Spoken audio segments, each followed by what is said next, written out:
If you could just kind of simplify what we're watching on our screen, for many of the viewers, for us here, we know the judge has to make the decision.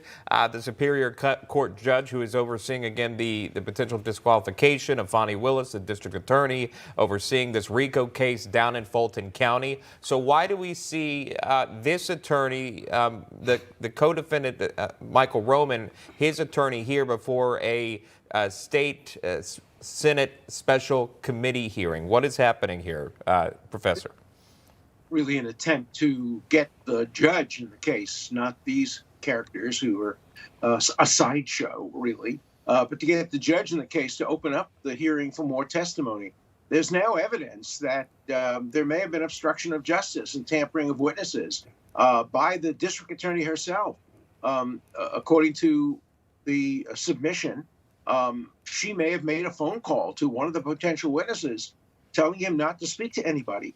There are people in jail for that. Now, she's probably going to say, well, I meant don't speak to anybody in the press, but she had to know that there were legal proceedings that were imminent. They hadn't started yet, but she was aware. In fact, she says, according to the testimony, they're coming to get us. That doesn't mean the media. That means the defense attorneys. And so if she's telling people not to cooperate with law enforcement, that could be witness tampering and obstruction of justice. There's also new evidence that would confirm the view that, as the previous commentator said, it seems obvious to everybody now that the relationship began before he was ever appointed. And so we have a situation where who will prosecute the prosecutors? What if the prosecutor is herself guilty of perjury? What if the two witnesses are guilty of perjury?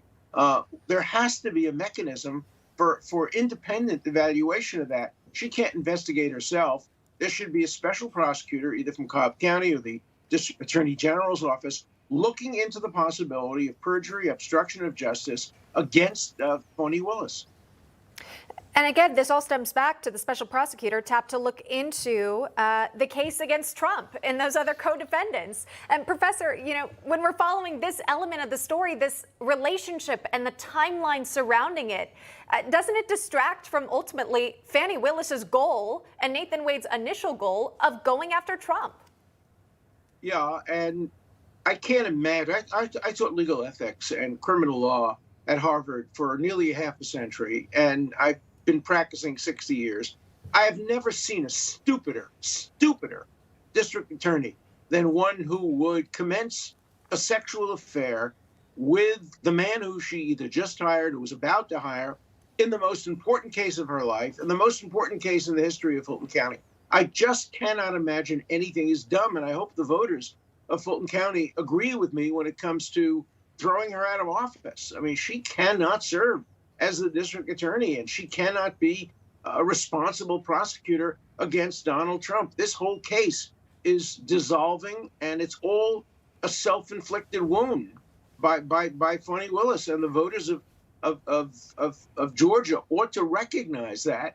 And I can't stand these mostly CNN and often African-American commentators who immediately go to her side because she's black and because the witnesses are black. This is not about race.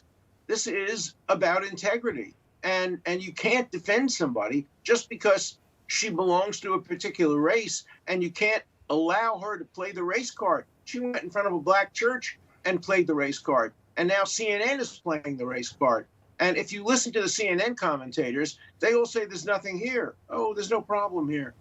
She can go ahead and prosecute the case. They are so biased. But the one thing about CNN, you can always count on them to be wrong. If you want to make a lot of money, go to Las Vegas, listen to the legal commentators in CNN, bet against everything they say, and you'll make a fortune.